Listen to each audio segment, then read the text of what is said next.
ನೋಡಿ ಅವರು ಒಬ್ಬ ಗೃಹ ಮಂತ್ರಿಯಾಗಿ ಹೆಂಗೆ ಮಾತಾಡಬೇಕು, ಒಬ್ಬ ಜವಾಬ್ದಾರಿ ಸ್ಥಾನದಾಗಿದ್ದು. ಅಲ್ಲೇ ಪರಮೇಶ್ವರ್ ಅವರು ಇದ್ದರು.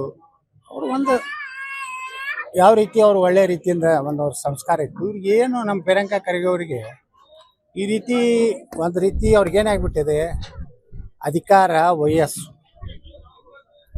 ಎಲ್ಲ ಕೂಡಿ ಒಮ್ಮೆ ಬಂದ್ಬಿಟ್ಟದೆ. ಬಂದು ಅವ್ರು ಏನು ಬಾಯಿಗೆ ಬಂದಿದೆ ಮಾತಾಡ್ತಾರೆ. ಈಗ RSS ಬಿಟ್ಟಾರೆ, ಈಗ ಪೊಲೀಸರಿಗೆ ಬ್ಯಾನ್ ಆಗ್ತಾರೆ. ಇದು ಆದ್ಮ್ಯಾಗ ಮತ್ತೆ ಯಾರಿಗೆ ಬ್ಯಾನ್ ಆಗ್ತಾರೆ ಬರುತ್ತೆ.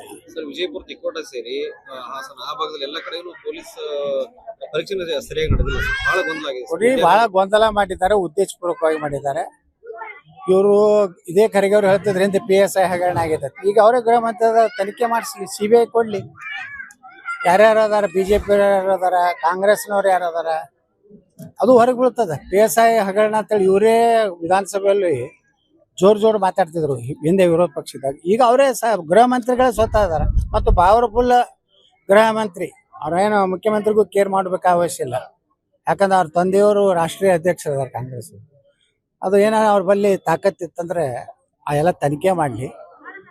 ನಾವು ಹೇಳೋದು ಪೊಲೀಸ್ ಏನೋ ಒಂದು ನೇಮಕಾತಿ ಇದೆ, ಅದು ಪಾರದರ್ಶಕವಾಗಿರ್ಬೇಕು. ಬಡವರಿಗೆ, ಸಾಮಾನ್ಯ ಯಾರು ಮೆರಿಟ್ ಅದಾರ ಅವ್ರಿಗೆ ಸಿಗಬೇಕು ಆಯಾ ಮೀಸಲಾತಿ ಪ್ರಕಾರ.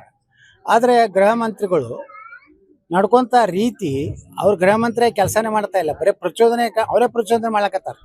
ನೀವು ಉಪಾಸ್ಕೊಂಡ್ರಿ, ನೀವು ಲಾಠಿ ಚಾರ್ಜ್ ಆಗಂಗೆ ಮಾಡ್ಕೋರಿ, ಅವಾಗ ನಾಳೆ ಜನ ಅಂದ್ರೆ ಉಪವಾಸ ಕುಂಡ್ರಿಸಿ ಲಾಠಿ ಚಾರ್ಜ್ ಆಗಿ ಗೋಳಿಬಾರ್ ಆಗಿರಿ, 10 ಜನ ಸಾಯಲಿ ಅನ್ನುವಂಥದ್ದು ಭಾವನೆ ಇರುವಂಥವ್ರು ಒಬ್ರು ಗೃಹ ಮಂತ್ರಿ ಇರಬಾರ್ದು.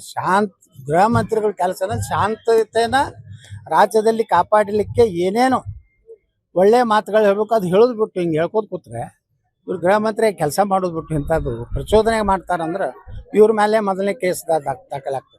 ನೋಡಿ, ಅವರು ಒಬ್ಬ ಗೃಹ ಮಂತ್ರಿಯಾಗಿ ಹೆಂಗೆ ಮಾತಾಡಬೇಕು, ಒಬ್ಬ ಜವಾಬ್ದಾರಿ ಸ್ಥಾನದಾಗಿದ್ದು. ಅಲ್ಲೇ ಪರಮೇಶ್ವರ್ ಅವರು ಇದ್ದರು.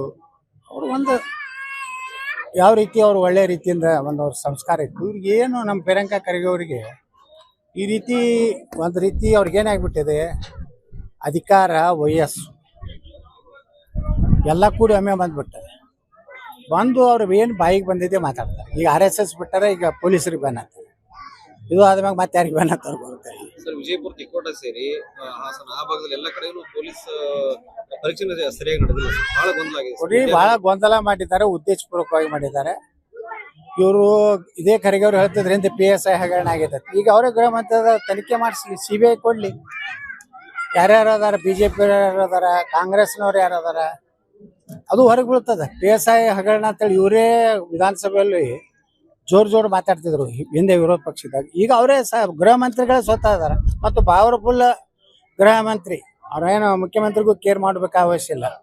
ಯಾಕಂದ್ರೆ ಅವ್ರ ತಂದೆಯವರು ರಾಷ್ಟ್ರೀಯ ಅಧ್ಯಕ್ಷರದಾರ ಕಾಂಗ್ರೆಸ್. ಅದು ಏನಾರ ಅವ್ರ ಬಳಿ ತಾಕತ್ತಿತ್ತಂದ್ರೆ ಆ ಎಲ್ಲ ತನಿಖೆ ಮಾಡಲಿ.